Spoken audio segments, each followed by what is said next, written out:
Shalom sahabatku. Sebelum kita merenungkan kebenaran firman Tuhan di pagi hari ini, mari kita sama-sama berdoa. Bapa Surgawi, kami mengucap syukur dan berterima kasih buat pagi hari ini. Kami berterima kasih untuk kebaikan Tuhan di dalam kehidupan setiap kami. Pagi hari ini, kami ingin kembali mendengar tentang kebenaran firman-Mu. Biar kebenaran firman-Mu yang terus menyempurnakan kehidupan setiap kami. Amin. Pagi hari ini kita akan merenungkan kebenaran firman-Nya dengan tema Manoah dan hati seorang murid. Mari kita buka Alkitab di dalam kitab Hakim-Hakim pasal 13 ayat 8 sampai ayat yang ke-12. Demikian firman Tuhan.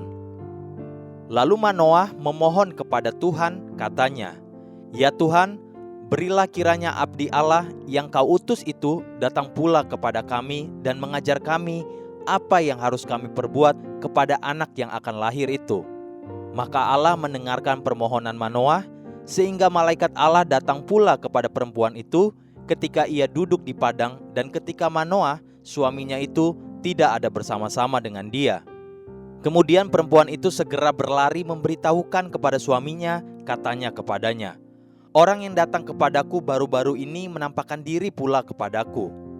Lalu bangunlah Manoah dan mengikuti istrinya. Setelah sampai kepada orang itu, berkatalah ia kepadanya, "Engkaukah orang yang telah berbicara kepada perempuan ini?" Jawabnya, "Benar."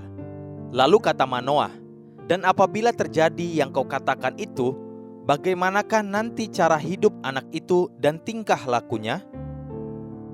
Ada satu pelajaran sederhana yang kita gereja Tuhan dapat belajar dari hidup Manoah, ayah Simson.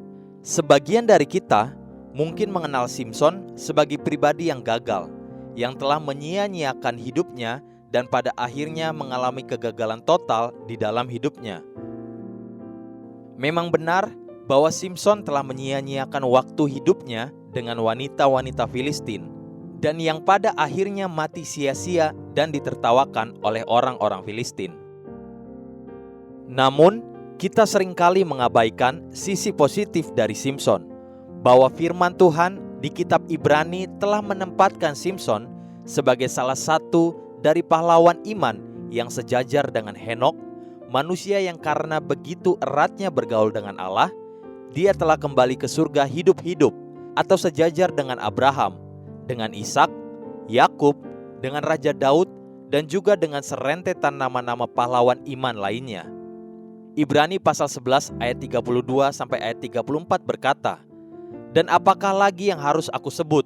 Sebab aku akan kekurangan waktu apabila aku hendak menceritakan tentang Gideon, Barak, Simson, Yefta, Daud, dan Samuel, dan para nabi yang karena iman telah menaklukkan kerajaan-kerajaan, mengamalkan kebenaran, memperoleh apa yang dijanjikan, menutup mulut singa-singa, memadamkan api yang dahsyat.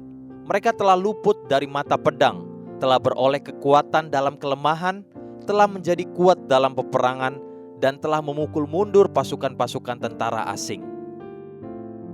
Jika ada satu perkara yang kita bisa belajar dari kisah ini adalah peran Manoah, ayah Simson. Pertama-tama, malaikat Tuhan telah menampakkan diri kepada istri Manoah, dan istri Manoah menyampaikan pesan-pesan malaikat Tuhan kepada suaminya. Namun ketika malaikat Tuhan kembali menampakkan dirinya kepada istri Manoah, kemudian Manoah segera menjumpai malaikat Tuhan tersebut dan bertanya. Hakim-Hakim pasal 13 ayat yang ke-12. Lalu kata Manoah, "Dan apabila terjadi yang kau katakan itu, bagaimanakah nanti cara hidup anak itu dan tingkah lakunya?" Coba renungkan apa yang dikejar dan ditanyakan oleh seorang ayah kepada Tuhan tentang anaknya.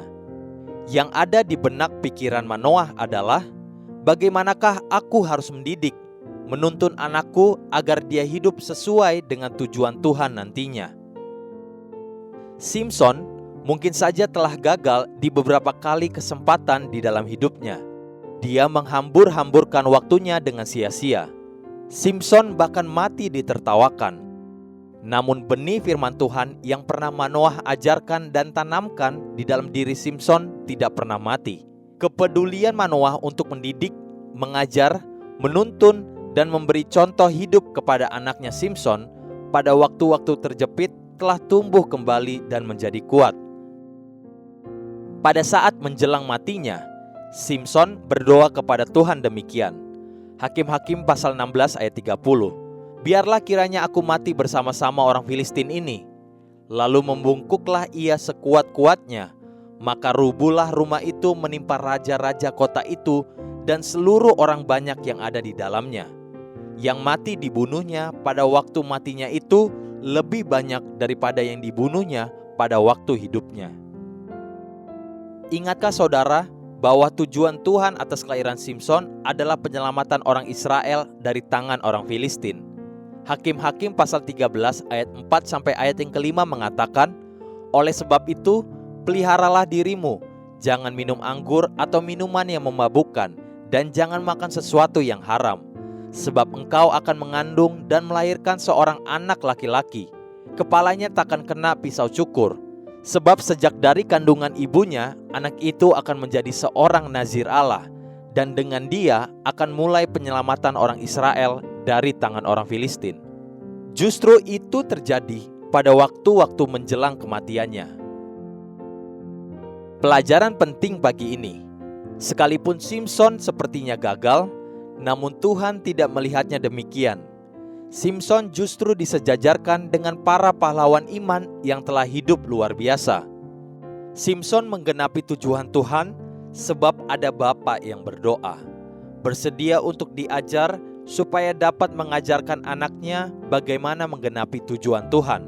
Itulah doa dan kerinduan Manoah. Haleluya, sahabatku, mari kita sama-sama berdoa. Bapa Surgawi, ajari aku untuk dapat mengerti rencanamu dan dapat membimbing anak-anakku untuk menggenapi tujuan Tuhan di hidup mereka. Amin. Jesus loves you and so do I.